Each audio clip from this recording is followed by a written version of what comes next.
नमस्कार, मैं हूं जूली। आप इस वक्त देख रहे हैं द इंडिया टॉप। बिहार में चाचा भतीजे की राजनीति को शुरू हुए अब महीने बीत चुके हैं, लेकिन ये अब तक शांत होने का नाम नहीं ले रही है। जब रामविलास पासवान का निधन हुआ था तब लोजपा टूटकर दो भाग में बंट गई थी। एक था पशुपति पारस का गुट और दूसरा था चिराग पासवान का गुट। पशुपति पारस अपने 5 सांसदों को लेकर के लोजपा के संसदीय बोर्ड के अध्यक्ष भी बन गए और चिराग पासवान अकेले रह गए। चिराग पासवान लगातार तब से आशीर्वाद यात्रा कर रहे हैं, बिहार में घूम रहे हैं, लोगों का समर्थन पाने का प्रयास कर रहे हैं।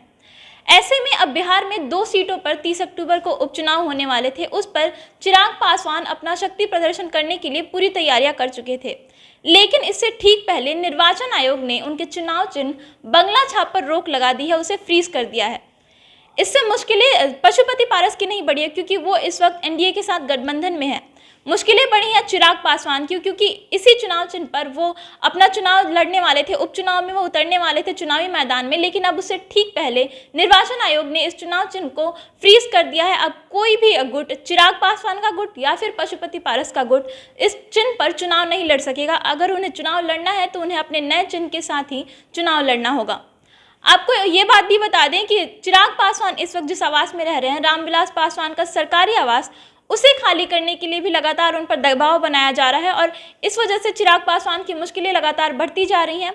वो 2 सीटों पर तारापुर और कुशेश्वर स्थान अपना शक्ति प्रदर्शन करने वाले थे उपचुनाव में, लेकिन उससे ठीक पहले निर्वाचन आयोग ने उनके चुनाव चिन्ह पर ही रोक लगा दी है। इसे लेकर के अब पशुपति पारस ने एक बड़ा बयान दे दिया है। उन्होंने बताया है कि चुनाव चिन्ह आखिर क्यों फ्रीज किया गया है। पशुपति पारस ने कहा है कि उन्होंने ही निर्वाचन आयोग से अपील की थी कि चुनाव चिन्ह बंगला छाप पर रोक लगा दी जाए, इसे फ्रीज कर दी जाए। और कल गांधी जयंती के दिन निर्वाचन आयोग ने अपना फैसला सुनाया और कहा है कि अब बंगला छाप पर रोक लगा दी गई है, कोई भी गुट इसका उपयोग नहीं कर सकेगा। 30 अक्टूबर को 2 सीटों पर उपचुनाव होने वाले हैं और ऐसे में चिराग पासवान पूरी तैयारी कर चुके थे कि इन दोनों सीटों पर वो शक्ति प्रदर्शन करेंगे, लेकिन इससे ठीक पहले इसके चुनाव चिन्ह पर ही रोक लगा दिए जाने से चिराग पासवान की मुश्किलें बढ़ गई हैं। आपको बता दें कि रामविलास पासवान का जब निधन हुआ था उसके बाद से ही चाचा भतीजे में खटपट चल रही थी, जिसके बाद पशुपति पारस अपना अलग गुट लेकर 5 सांसदों को लेकर के वो अलग हो गए थे और चिराग पासवान अकेले रह गए थे।